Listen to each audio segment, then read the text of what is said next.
Salut les fucking viewers, j'ai été très surpris de votre engouement porté aux youtubeurs du premier FTAC Pub, du coup je vous en ferai découvrir d'autres. L'easter egg du dernier FTAC était Gérard Depardieu, bravo à tous ceux qui l'ont trouvé, ici encore bien entendu j'en ai caché un autre, bonne chance et bonne vidéo à tous.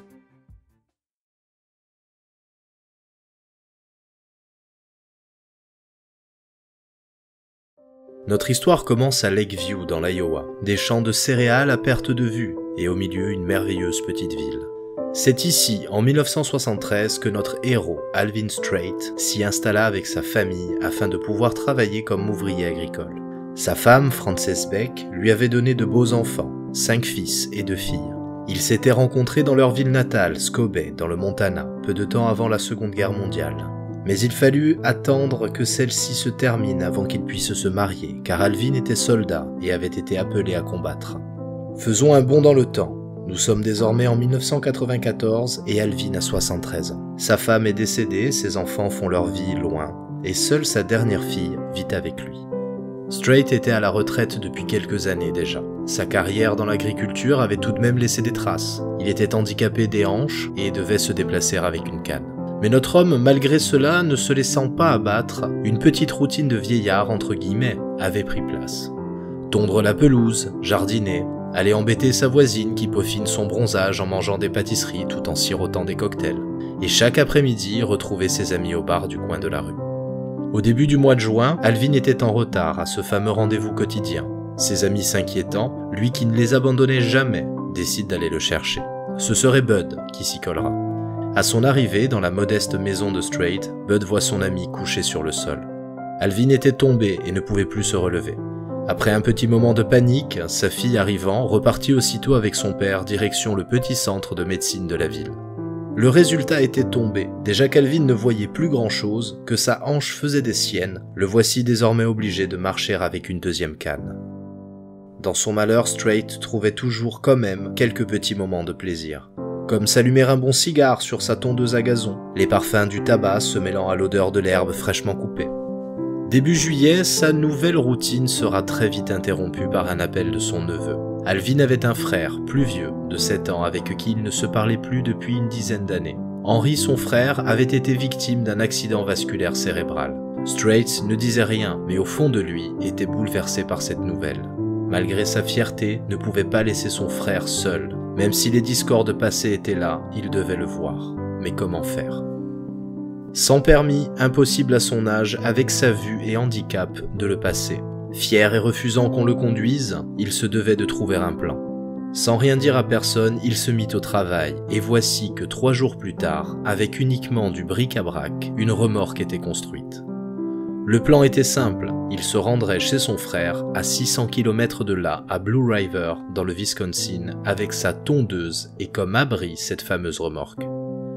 À son départ, Alvin était pris pour un fou. Certains disaient qu'il avait perdu la tête, mais Strait n'écoutant pas, il devait le faire.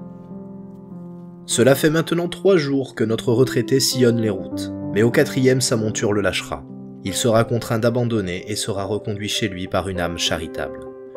Le retour à la case départ fut dur à encaisser, et Alvin se défoulera même sur sa vieille tondeuse.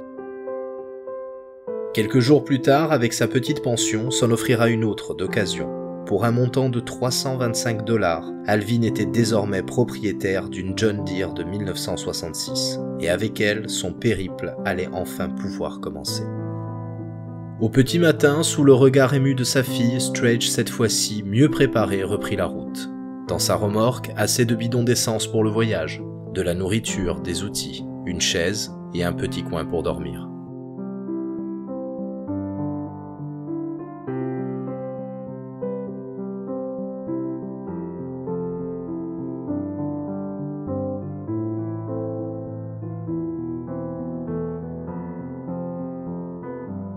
C'est quand vient le soir qu'Alvin réalise que son voyage va être long. Parcourir 600 km à raison de 5 km/h, cela prendra des semaines.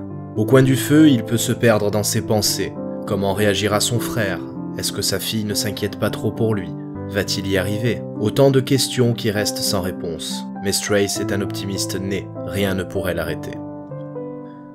La météo ne lui fera pas de cadeau non plus. Nous sommes en été et souvent la pluie s'invitera au voyage, ce qui le retardera d'autant plus.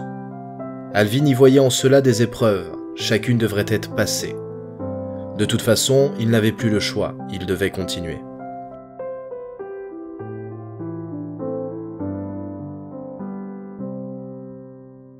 Sur la route, il rencontrera bon nombre de personnes, comme cette jeune adolescente, fugueuse, ou encore ce groupe de centaines de cyclistes qui traversaient l'État. Durant son périple, chaque personne qu'il a croisée ou même qu'il croisera laisseront tous un impact humain très fort, autant chez eux que chez lui.